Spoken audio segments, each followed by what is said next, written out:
막 나가니까 이제 멜론을 압박하고 있다. 조응천 의원이 이렇게 민주당을 비판했습니다. 어떤 얘기인지 듣고 오겠습니다. 처음에는 수박들 나가라고 했다가 이제 수박들 나가니까 그다음에 이제 좀 덜한 뭐 멜론들 나가라라고 예. 할 수가 있는 거고 네. 이제 그 친문들 나가라. 이젠 드디어 이해찬계도 나가라. 찐명 남고 다 나가라 뭐 이런 거네요. 예, 그렇습니다. 예. 그러니까 목숨 걸고 이재명을 사수할 사람들은 우리다. 그러니까 그 사람들 말고는 다 가짜다. 나가라. 예. 근데 그건 뒤집어서 얘기하면 우리가 당선 많이 돼야 된다. 네. 뭐 그 얘기에 불과하죠. 점점 지금 임계점으로 지금 가고 있는 상황인 것 같고요. 공천 과정에 대해서 불신이 지금 굉장히 높습니다. 네. 근데 그 불신을 확신으로 바뀌게 하는 뭐 그 어떤 게 있다면은 예. 그때는 도저히 안 되겠다 하시는 분들이 많이 생겨날 걸로 봅니다.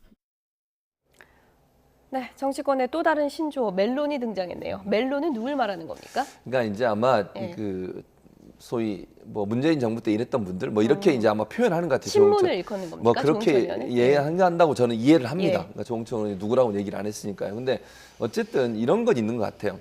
그 선거에 지금 출마한 분들 중에 경선에서 이겨서 민주당 후보가 되기 위해서는 이재명 마케팅을 해야 된다고 생각하는 분들이 많아요. 이게 반대의 경우인데 국민의힘은 지금 대통령 마케팅을 거의 안 하고 있잖아요, 후보들이.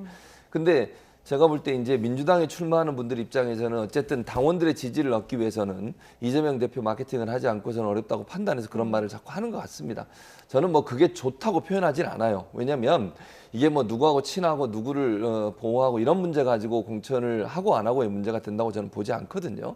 그러나 이제 사실은 선거에 출마하는 사람은 그게 절박한 거잖아요. 본인들 입장에서 어떻게든지 당선이 돼야 되겠고 민주당 후보가 돼야 되겠는데 지금 상황에서 가장 사람들에게 또는 민주당 지지자들에게 가장 잘 어필될 수 있는 부분이 이재명 마케팅이라고 생각하는 것 같아요.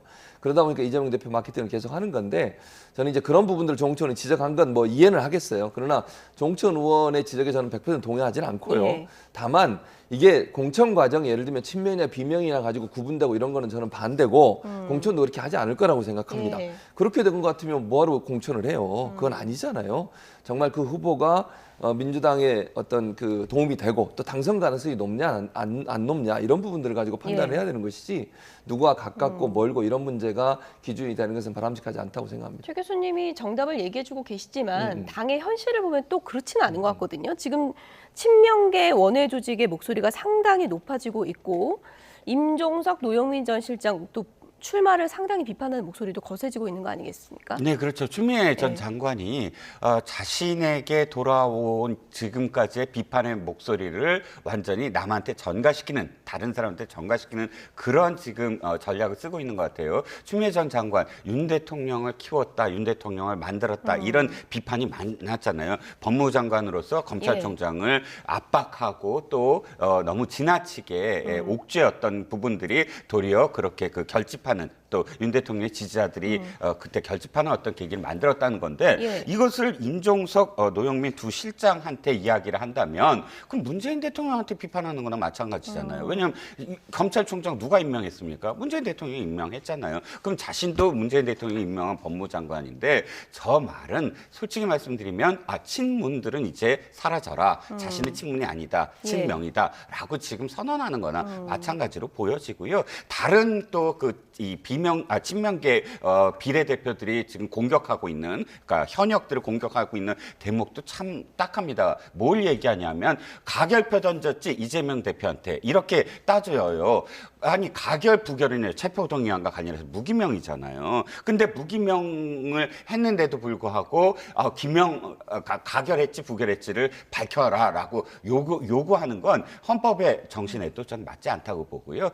전 교수님 말씀처럼 아니 공천을 받으려면 내 생각이 뭐다, 내 정책적 지향점이 뭐다. 그래서 이재명 정책적 지향점하고 내가 일치한다 이런 식으로 해야지 이재명의 뭐 심장이 있는 성당 분당을 이런 식으로 찬양, 숭배 뭐 이렇게 충성 경쟁을 하는 식으로 간다면 이 민주당에 대한 지지자들이 사실상 그것을 용납하지 않을 거다라는 생각입니다. 근데 실제로 비례의원 상당수가 지금 현역 의원 지역구 비명계로 묶이는 의원들 지역구에 지금 도전장을 내면은 이거 혼란이 벌어질 수밖에 없는 거 아닙니까? 근데 이제 그게 현실론적인 부분을 봐야 예. 되는 거예요. 왜냐하면 그러니까 당내에서 어쨌든 당원들의 지지를 받아야 되는 거잖아요. 공천에서 예를 네. 들면 민주당이 공천을 받으려면. 근데 반대로 얘기하면 이런 거죠. 민주당 지지자들 중에 강성 지지자들은 대체로 이재명 대표에 대해 비판적 입장을 갖는 분들에서 지지를 많이 철회하고 있어요. 그러니까 거기를 가는 것이 본인한테 당선 가능성이 높다고 보는 거예요. 그러니까 그러니까 지역구로 출마하는 의원들 입장에서는 그런 선택을 할 수밖에 없는 거예요. 이게. 그러니까 그게 좋고 나쁘고의 문제가 아니라 지역구에 출마하는 사람들 입장에서 내가 나가서 당선 가능성이 높거나 아니면 후보로 뽑힐 가능성이 높은 곳으로 가려고 하지 가서 험지가 되고 어려운 곳으로 가려고 안 하잖아요.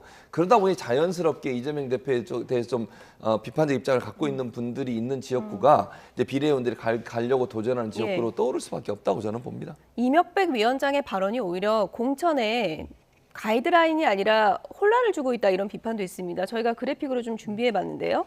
삼선 586 감점 없다라고 얘기하면서도 솔선수범해서 자리 내주는 게 어떠냐 이런 얘기를 하고 또 친문 불출마 주장에 일고의 가치 없다라고 하면서도 검찰 정권 탄생 기여한 거에 책임을 느껴야 된다 이런 얘기를 또 하더라고요. 그렇죠. 뜨거운 아이스크림이죠. 뜨거운 아이스크림이고요. 예, 예. 무슨 말인지 별로- 모르겠네. 아니 예. 감정 없다고 하면서 스스로 내주는 게 어떻겠나.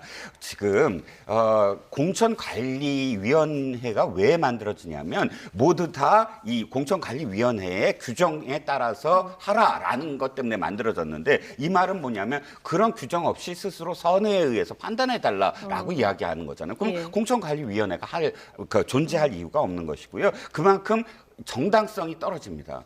저기가 있어야 되잖아요. 레지티머스가 있어야 되잖아요. 정당성. 그런데 아이고 선의를 좀 해주세요라고 이야기한다면 이건 좀 이명백 위원장이 이 공천관리위원회에 지금 무엇을 해야 되는지에 대한 핵심이 지금 빠져 있다라는 겁니다. 네. 어쨌든 이런저런 계파 갈등이 뭐 결과적으로 국민의 공감을 사려면 결과가 계파 구분 없이 좀 공정하게 되는 게 중요할 텐데요. 끝으로 이거 좀 여쭤볼게요. 오늘 민주당이 로고 바꿨더라고요. 아, 맞습니다. 예. 로고를 바꿨습니다.